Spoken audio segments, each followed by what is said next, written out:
Hey guys, so I've taken a break out of playing normal flight simulators and we're going to give this one a try. I was messaged by a friend of mine, Jan, and he said, come on man, get on Elite Dangerous. And I thought, you know what, I'll give it a try because I do like my flight simulators. I'll give them a whirl.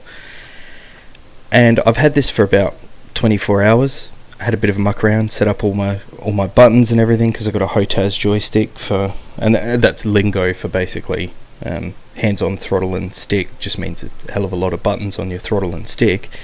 And I'm very impressed. I am very, very impressed. Even the menus, it might not seem like much, but even the menus, you don't have to use your mouse. You can set up all your buttons on your joystick and everything to go through the menus. And if you've got track IR or VR, turning your head automatically works. I didn't need to do anything fancy with track IR, which is my head tracking thing. Just plug it in, switch it on, and off it goes. So like I said, I've had a bit of a play around. I've run some missions for about 24 hours. I haven't played the full 24 hours, but it's been running for about 24 hours. So I've been on, off, you know, having a break and doing whatnot. Just having a look at mission board now. I don't think there's anything in this space station because I've just run some errands. So these are just data delivery. You don't really need to do anything. You just leave from one place and go to another. So this one's 5 light years away and that one's 14 light years away, so I can accept both of them. Both of them are really close. Alright, so what we do, let's have a quick look. We've got contacts, transactions, and then you can just go to the galaxy map. Now I'm pretty sure you guys, if you're interested in the game, you've probably seen all this kind of stuff. So this is fairly close, I imagine. Yeah, just one jump. Well, 2 jumps by the looks of it. That's not far away at all.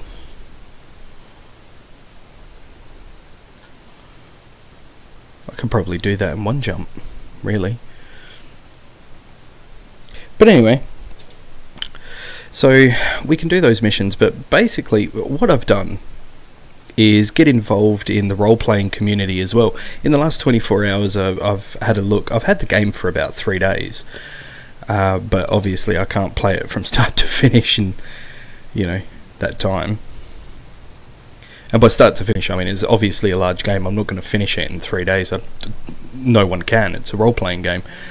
But I mean I haven't played it continually for that period of time, and I've forgotten all my buttons already. Alright,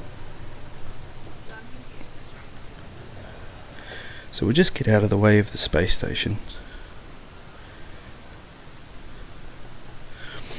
Now one thing that really got me, I guess, interested in this game after I've been playing it for a little while is the fact that the community is massive.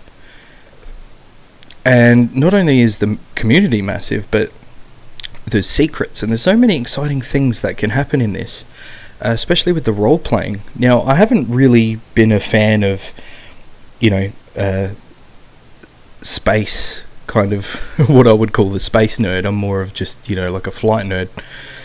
But this actually looks really interesting. It's something worth getting into.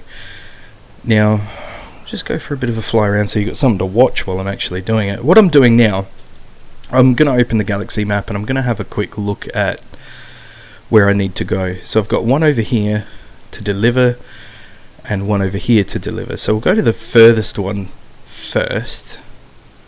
Just make sure I'm selected the right one. And we'll plot route for that. We don't have any system information, and we can't buy any system information. So the way it works, right, you've got a massive galaxy. So all these galaxies you can visit, all of them. I mean systems in this galaxy, which is Sagittarius A. So Earth is in here, all the star systems. I don't know exactly how accurate it is, but it does seem very accurate. This is a community goal, this one over here, and that would take forever to get to. But you can visit all these places, all these stars, all these systems. Not all of them have planets. Not all of them have places where you can refuel. So it does get a little bit hairy sometimes when you're exploring. But the universe it's massive. It is absolutely massive. I did jump. I don't have any footage because unfortunately I wasn't recording, but I did jump somewhere, and there was a nebula there. Or like not a nebula, I think it's a neutron star or a quasar or something, and it was gorgeous. It was absolutely amazing. So all these systems, you plot out your paths because sometimes you need to refuel. So I've got fuel usage here. That little blue bit that's taken up there is how much fuel I'm going to use with this jump. So you can fly around in the system at a decent speed. But then when you go from star to star, which is generally where you jump, you use massive amounts of fuel. And you go to, what would you call it? Yeah, it's a jump like this. The only way I can explain it is, and the way they've worked it out in the game, which is amazing. It looks beautiful, it works, the feel is amazing. When you go to super cruise mode, or you just come out of warp like I have, you're in super cruise mode, and they call it frame shift drive. So what it does essentially, to make it easier when you start piloting out, if you look at it as when you're in frame shift drive, even though you still appear small, it's you seem bigger. So I don't know how to put it. Basically, it puts your frame of reference. Oh shit! Someone's trying to interdict me, which means they're trying to take me out of warp drive so they can attack me, or warp drive, whatever you call it, frame shift drive, so that they can attack and steal all my things, and I don't want them to. Someone's trying to get me. I don't think I'm playing online for this. This is just on my own, but you still get experiences like this, obviously, when you're playing solo. Interdiction evaded. Excellent. Alright, so let's just jump. Let's get out of here. Get away from whatever's going on there. So, the way I explain it is, say for instance, if you're an ant, a meter seems like a mile. But if you're the size of a human, that meter is nothing. So when you go into like frame shift drive, it seems as if your size is increased a huge amount, and that's why distances are a lot shorter. Obviously the game still makes you like a small model. You don't actually increase in size or anything like that. Alright, so this is the system I need to be in. So we've seen the galaxy map, which looks like this. So if we go to the system map,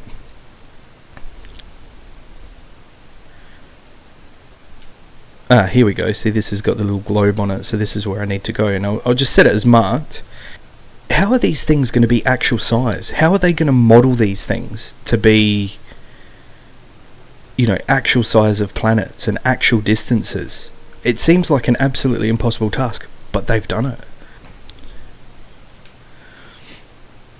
So this system itself has four stars, an asteroid belt, a planet that orbits this, and a little space station, and the space station's where we're going to. There's stories of people getting stuck out in the middle of space, and then on forums, this is still true role-playing, they're on forums saying, I need help. So someone spent, days trying to get to someone's location, mining goods next to them so that they can, take materials out so they can jump out of their, landlocked, well, not landlocked, what would you call it, the vast vacuum of space. So we're about to drop out of frame shift drive here. Because unfortunately they'd run out of fuel and they were out in the middle of nowhere at the edge of the universe. Alright, so we have to go to landing pad 1, which is conveniently right there. So there's a talk of aliens. Some people have found some alien artifacts, some secret transmissions which were quite amazing.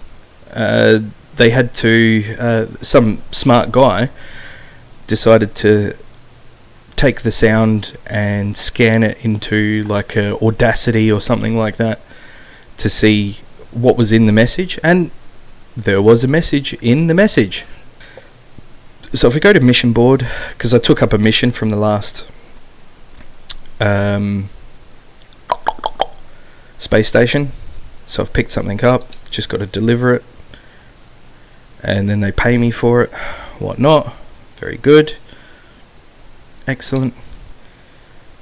And in these starports, depending on which starport you're in, you can go to outfitting. I want to refuel, so you can go to outfitting, advanced maintenance. You can change the way your ship looks. You can go into the hangar. I generally like to go into the hangar when I save the game, so that I'm actually inside something.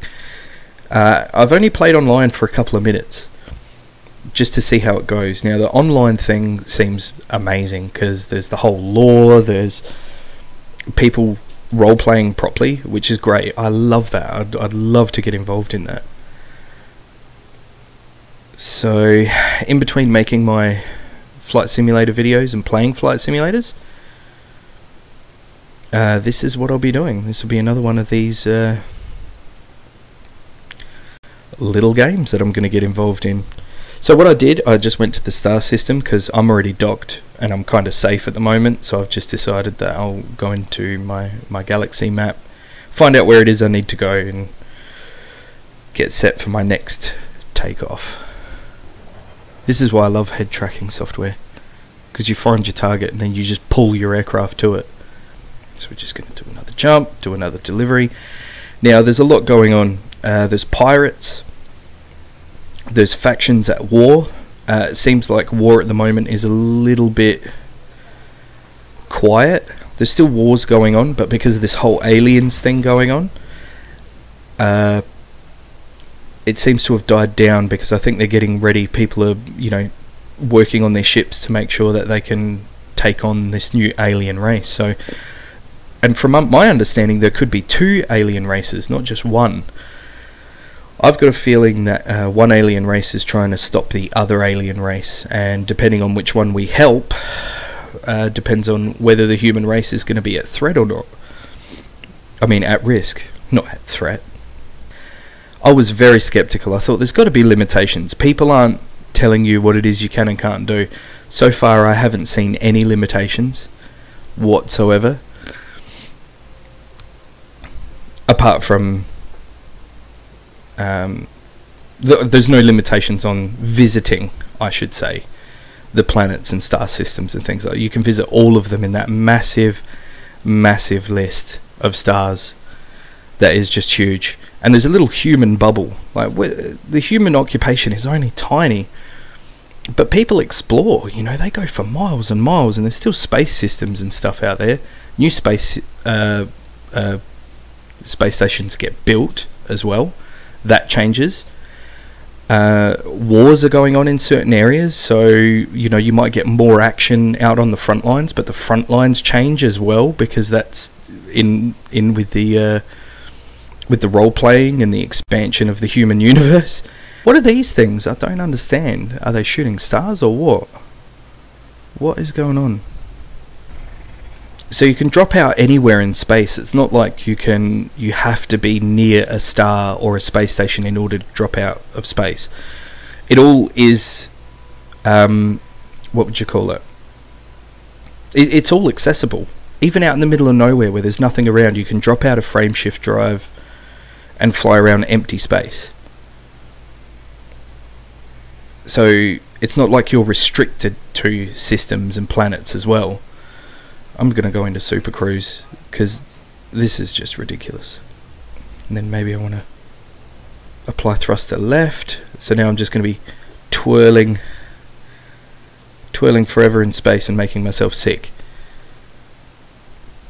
So the maneuverability on this obviously is increased by a ridiculous amount. Although I kind of don't know which way I'm floating. That's the problem with that. Whoa, and it overshoots. So hell of a lot more maneuverability. So when I get used to it, see, flight assist on, I've stopped. So there's a hell of a lot more maneuverability that can be had. You just got to be careful with what you do with it. So we're going to do another frame shift. Whoa, whoa, whoa, whoa, whoa, whoa, whoa! Again, interdiction. People really want my stuff. I haven't got anything. I'm only trading in information. Jeez, I haven't got any cargo or anything.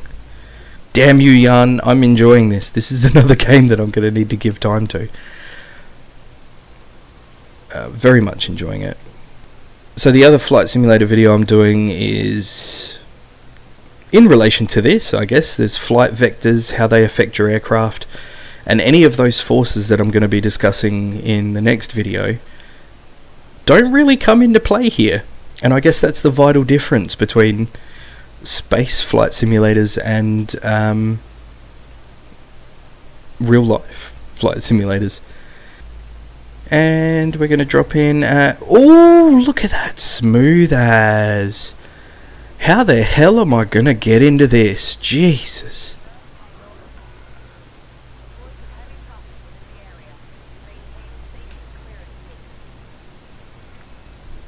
And start rolling with it.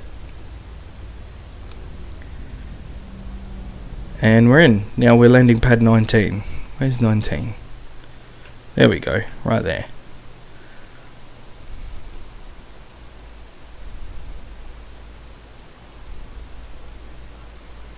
Now it's not rolling anymore, so it's much easier to fly here.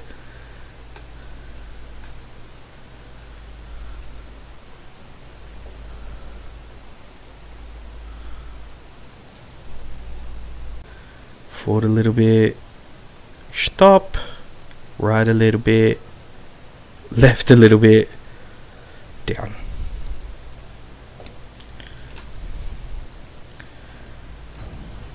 Okay. Starport services. We'll deliver our data.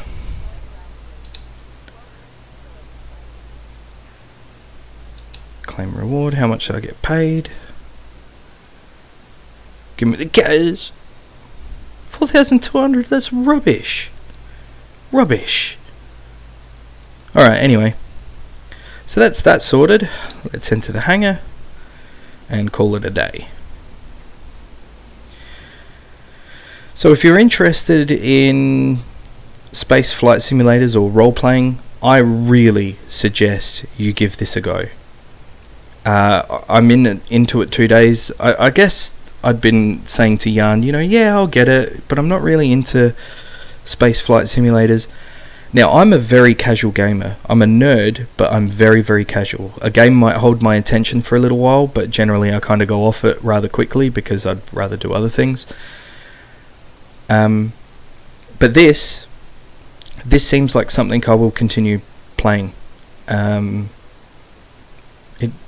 Yeah, I'm very impressed. Kudos to the people who made it, and also I look forward to hanging out with you role players later on when I start hopping online. Thanks for watching.